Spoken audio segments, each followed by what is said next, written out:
ఎల్సెలా books పాడ్కాస్ట్కు స్వాగతం. జనవరి 1, 1885 ఒక కొత్త సంవత్సరం మొదలైన రోజు. ఆ రోజున ఒక గొప్ప ప్రసంగికుడు స్పర్జన్ గారు ఒక శక్తివంతమైన ప్రసంగం చేశారు. అది మనందరిలో ఉండే ఒక సహజమైన కోరిక గురించి మాట్లాడుతుంది. అదే ఒక కొత్త ప్రారంభం, ఒక ఫ్రెష్ స్టార్ట్.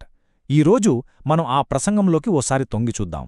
అందులోని లోతైన ఆలోచనలేంటో తెలుసుకుందాం. ఇక్కడ స్పర్జన్ గారేంటంటే నేరుగా పెద్ద పెద్ద వేదాంత విషయాల్లోకి వెళ్ళిపోకుండా మనందరికీ తెలిసిన ఒక సింపుల్ విషయంతో మొదలుపెట్టారు.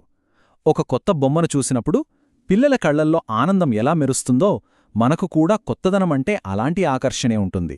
ఈ ఫీలింగ్ 19వ శతాబ్దంలో ఎంత నిజమో ఈరోజు మనకు కూడా అంతే నిజం కదండి. మనలో ఉండే ఈ సహజమైన కోరికను తీసుకుని స్పర్జన్ గారు దాన్ని ఒక శక్తివంతమైన దైవిక వాగ్దానంతో కనెక్ట్ చేస్తారు. ఆయన ప్రసంగానికి గుండెకాయలాంటి వచనం ఇదే: ఇదిగో నేను సమస్తమును నూతనమైనవిగా చేయుచున్నాను. అంటే ఏదో చిన్న చిన్న మార్పులు చేయడం కాదు, అక్షర్లా అన్నిటినీ కొత్తగా మార్చేయడమన్నమాట. ఇది పూర్తి పరివర్తనకు సంబంధించిన వాగ్దానం. సరే, ఇక్కడ్నుంచే అసలు విషయం మొదలవుతుంది. ఈ కొత్తదనం ఎందుకు అంత అవసరమో అర్థం చేసుకోవాలంటే ముందు పాత మార్గం ఎందుకు పనిచేయలేదో స్పర్జన్ గారు వివరిస్తారు. ఆ రెండిటి మధ్య అసలు తేడా ఏంటో చూద్దాం రండి. చూడండి, ఇక్కడే ఉంది అసలైన మలుపు. స్పర్జన్ గారు దీన్ని పాత నిబంధన, కొత్త నిబంధన అని 2 రకాలుగా విడదీసి చూపిస్తారు. పాత నిబంధన అంటే ధర్మశాస్త్రం ఏమంటుందంటే నువ్వు ఇవన్నీ చేసి అప్పుడు జీవిస్తావు అని. కాని స్పర్జన్ గారేముంటారంటే దాన్ని 100% పాటించడం ఎవరివల్లా కాదు. అందుకే కొత్త నిబంధన వచ్చింది. ఇది దానికి పూర్తిగా రివర్స్. నువ్వు ముందుగా జీవించు, ఆ తర్వాత సరైనది చెయ్యి అని చెబుతుంది. అంటే ఇక్కడ ఆధారం మారిపోయింది. మన పనుల నుండి దేవుని కృపకు షిఫ్ట్ అయ్యిందన్నమాట. మంచిది. మరి ఈ కొత్త జీవన విధానం ఎలా సాధ్యం? స్పర్జన్ గారి ప్రకారం దాని వెనుక ఉన్న రహస్యం ఒక్కటే: విశ్వాసం ద్వారా నీతిమంతులుగా తీర్చబడటం. సింపుల్గా చెప్పాలంటే ఇది మనం చేసే మంచి పనుల వల్ల వచ్చే యోగ్యత కాదు. క్రీస్తుమీద మనకున్న నమ్మకాన్ని బట్టి దేవుని దృష్టిలో మనం నీతిమంతులుగా లెక్కించబడతాం. ఇది మనం సంపాదించుకునేది కాదు, బహుమతిగా పొందేది. అంటే ఈ కొత్త పద్ధతి కేవలం మన నియమాలనే మార్చడమే కాదు, అది మనల్ని లోపలి నుంచే, అంటే మన మూలాల నుంచే మార్చేస్తుందన్నమాట. మరి ఆ మార్పు చెందిన జీవితం ఎలా ఉంటుందో ఇప్పుడు చూద్దాం. ఈ మార్పనేది ఒక గొలుసుకట్టు చర్యలా ఉంటుందని స్పర్జన్ గారు వివరిస్తారు. ఫస్ట్, దేవునితో మన సంబంధం మారుతుంది.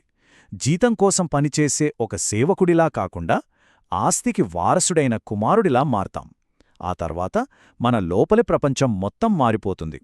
పాత కోరికలు పోయి కొత్త ఆశలు, కొత్త ఆశయాలు పుడతాయి. దీనివల్ల మనం ప్రపంచాన్ని చూసే దృష్టి కూడా మారిపోతుంది.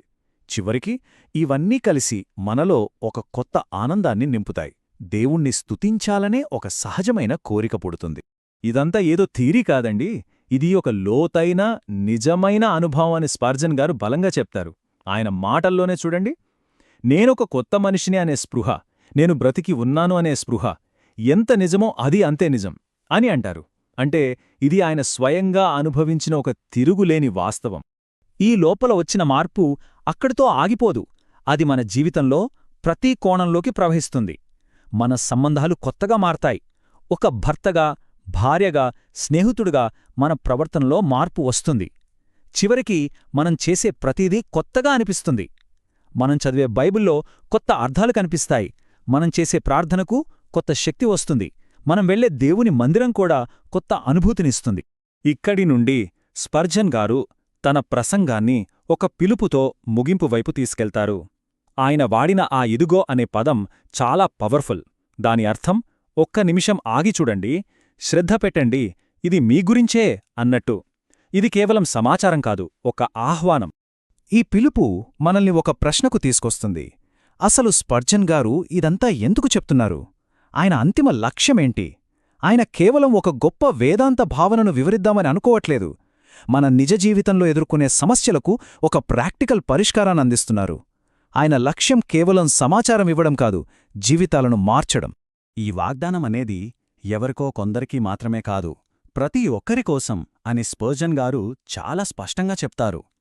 ఎవరైనా పాపభారంతో నిరాశలో ఉన్నారా? వాళ్లకొక కొత్త జన్మ సాధ్యమని చెప్తారు. ఎవరైనా విశ్వాస జీవితంలో అలసిపోయారా? వాళ్లకు రోజూ కొత్త శక్తి లభిస్తుందని భరోసా ఇస్తారు. ఎవరైనా తమ పరిస్థితుల గురించి చింతిస్తున్నారా? దేవుడు వాటిని కూడా కొత్తగా మార్చగలడని ఆయన గుర్తుచేస్తారు. ఇది ప్రతి ఒక్కరికీ వర్తించే ఒక గొప్ప ఆశ యొక్క సందేశం. చివరిగా 1885లో స్పర్జన్ గారు అడిగిన ఆ ప్రశ్న ఈ రోజుకి మన ముందు నిలబడి ఉంది. సమస్తమును నూతనమైనవిగా చెయ్యుట అంటే మన జీవితంలో దాని నిజమైన అర్థమేమిటి? ఇది మనందరం ఆలోచించాల్సిన ప్రశ్న. ఈ విశ్లేషణ విన్నందుకు ధన్యవాదాలు. ఇలాంటి మరిన్ని విశ్లేషణల కోసం మా ఛానల్కు సబ్స్క్రైబ్ చేసుకోండి.